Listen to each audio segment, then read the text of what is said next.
On ne peut pas parler du courant du Chay sans évoquer au préalable l'étang de Léon.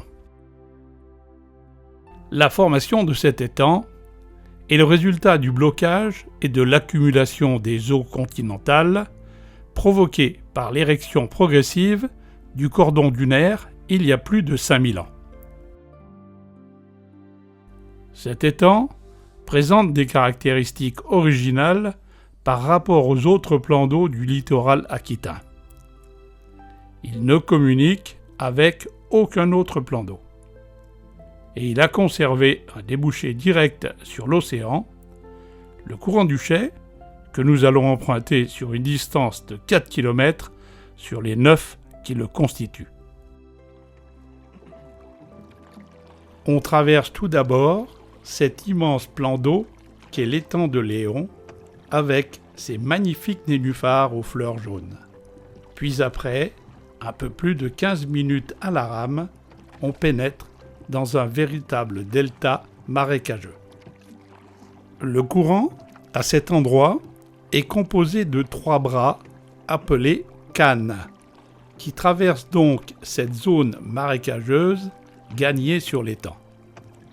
Ces 3 cannes se réunissent au lieu-dit la Nasse, pour devenir un seul et unique cours d'eau, le courant du Chay. Un ouvrage hydraulique situé à cette jonction permet de réguler les niveaux d'eau dans l'étang de Léon.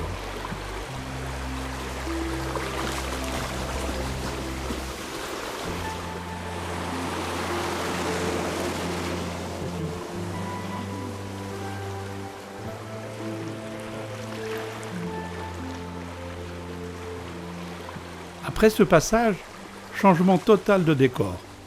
C'est à partir de cet endroit que l'on peut parler de petite Amazonie landaise. On pénètre dans ce que l'on appelle une forêt-galerie.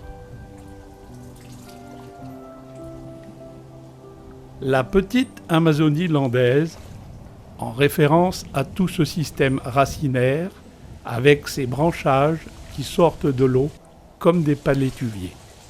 Paysage ressemblant beaucoup au bayou en Louisiane.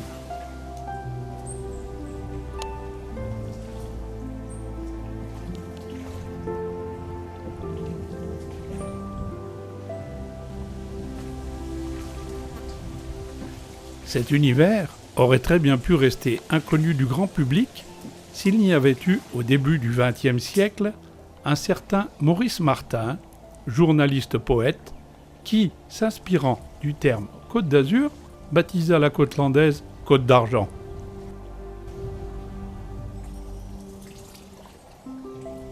Ce dernier organisa une expédition en 1908 en compagnie de la presse et de grands écrivains qui descendent tant bien que mal le courant du Chay. Les prestigieux visiteurs sont conquis, les touristes arrivent et les pêcheurs du lac deviennent bateliers.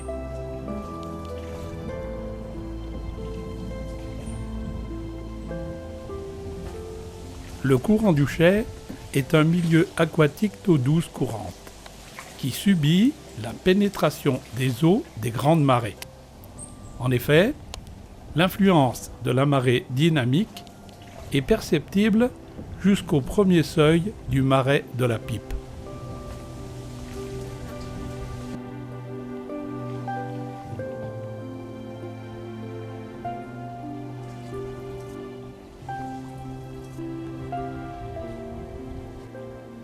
Cette relation permanente avec l'océan permet une pénétration des poissons d'eau de mer dans le courant.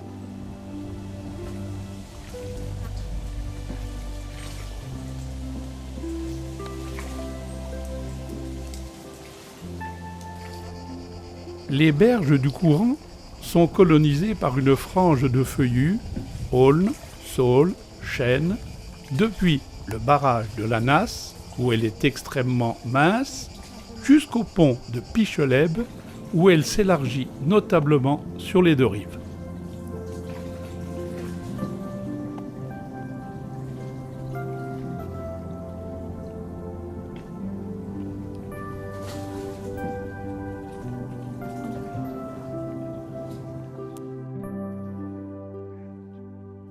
Classée réserve naturelle en 1981, elle s'étend sur 650 hectares où on y croise des ragondins, des canards et parfois des visons.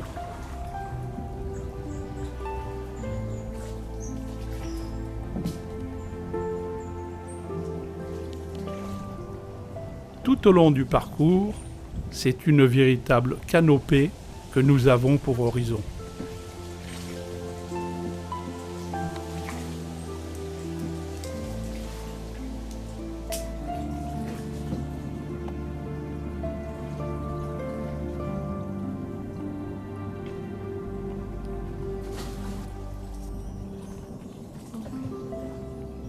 Il faut, depuis le départ de l'étang de Léon, 2 heures pour rejoindre 4 km plus loin le terminus des bateliers. Là, le paysage a encore changé. Fini la forêt-galerie, les espaces se sont ouverts.